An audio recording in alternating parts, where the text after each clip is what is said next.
Comme le disent les Français, quand on chasse le naturel par la porte, il revient toujours au galop par la fenêtre. Les mauvaises habitudes ont du mal à nous quitter, surtout quand ces mauvaises habitudes nous donnent un semblant de confort et de bien-être. Et ce ne sont pas les dirigeants français qui nous diront le contraire. Depuis sa création le 26 décembre 1945 par la France, le franc CFA a permis aux pays occidentaux, mais surtout à la France de se positionner comme l'une des puissances économiques du monde, en la propulsant au 4e rang mondial des réserves d'or avec plus de 2437 tonnes d'or, tout juste après les États-Unis qui occupent la première place avec 8133 tonnes. Suivi de l'Allemagne avec 3352 tonnes et à la 3e position, vient l'Italie avec 2152 tonnes d'or de réserve. Et comme on le dit dans le monde du football, on ne change pas une équipe qui gagne, alors pourquoi changer un système qui a fait et continue toujours de faire ses preuves? Ce n'est pas nous qui le disons, mais les dirigeants français à travers leurs représentants le président Emmanuel Macron, au cours de sa rencontre avec son homologue ivoirien Alassane Ouattara lors d'une sortie spéciale sur le sort de la nouvelle monnaie ECO, qui n'est autre que la version maquillée du franc CFA. Le président Ouattara et les chefs d'État de l'UEMOA ont fait le choix de préserver ce qui fait la force et la stabilité macroéconomique de l'UEMOA, à savoir la parité fixe de la monnaie commune avec l'euro, d'une part, et la garantie de la France, d'autre part. Le président Ouattara a évoqué la question du nom.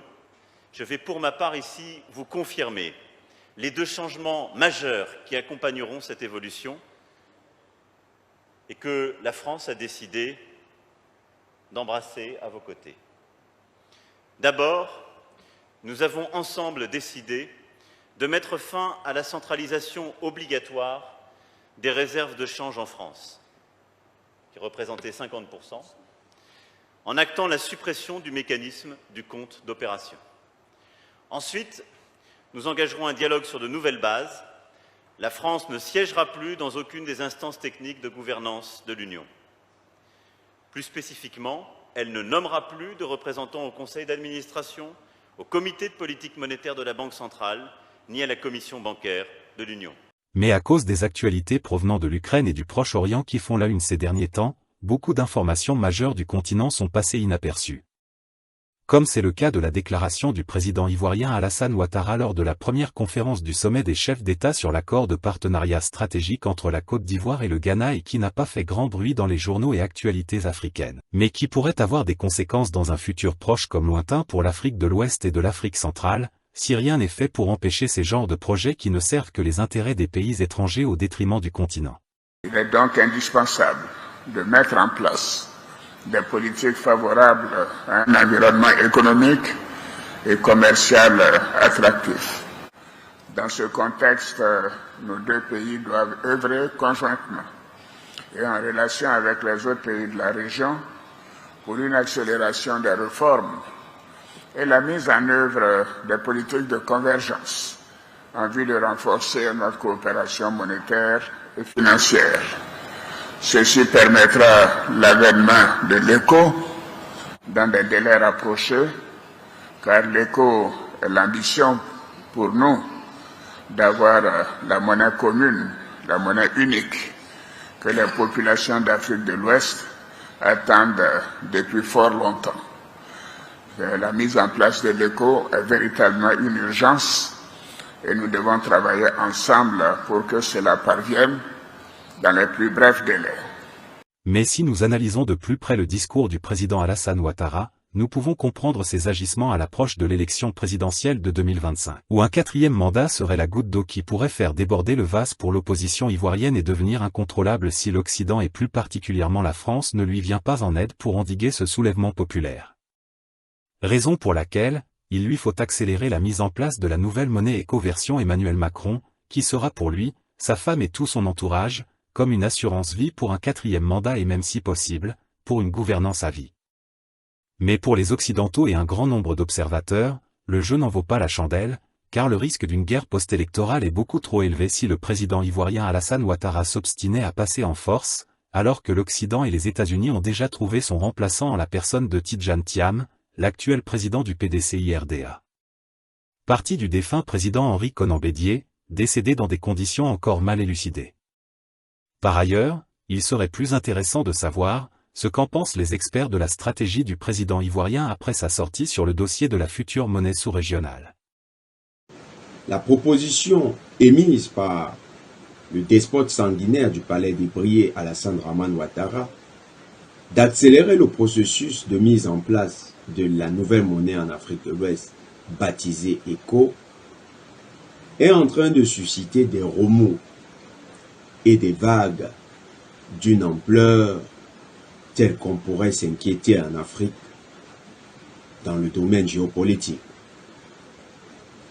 En fait, beaucoup d'observateurs se posent la question, est-ce qu'il s'agira d'une rupture ou s'inscrira-t-on dans la continuité des relations on ne peut plus étroites qu'entretient M. Ouattara avec l'Élysée? Pour bon nombre de spécialistes, certaines dispositions prévues dans la création de l'ECO renforcent cette suspicion de resserrement des relations dans un rebranding marketing. En effet, vous avez une disposition qui prévoit la parité avec l'euro, disposition qui existait déjà avec le franc CFA dans l'accord écran avec le Trésor français et le Trésor français avec la Banque centrale européenne qui lie donc cette banque centrale à la BCEAO. En dehors de cette disposition sur la parité fixe avec l'euro,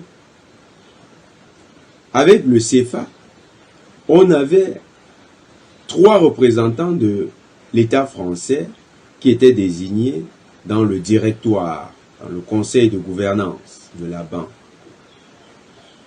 Cette fois-ci, c'est un représentant, dit-nous dit-on, indépendant, qui devra siéger à la Banque centrale d'Afrique de l'Ouest dans le but de surveiller les réserves de ces pays.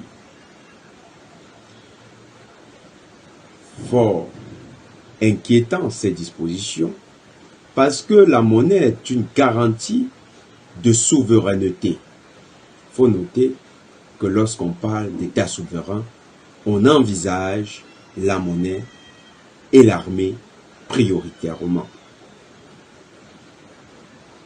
Autre élément, on avait remarqué que le CFA était battu et garanti par la France.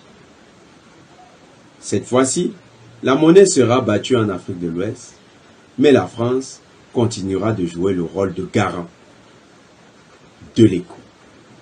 Voilà, c'est tout pour cette vidéo. Que vous voulez ou non, ou que cela vous plaise ou non, nous faisons partie du jeu.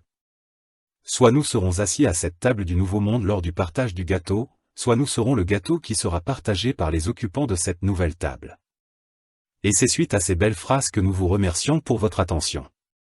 Si le contenu vous a été d'une quelconque utilité, veuillez nous laisser en commentaire votre point de vue, cela nous fera que plaisir. Merci encore à toutes et à tous pour votre fidélité et nous vous disons à très bientôt pour une nouvelle vidéo.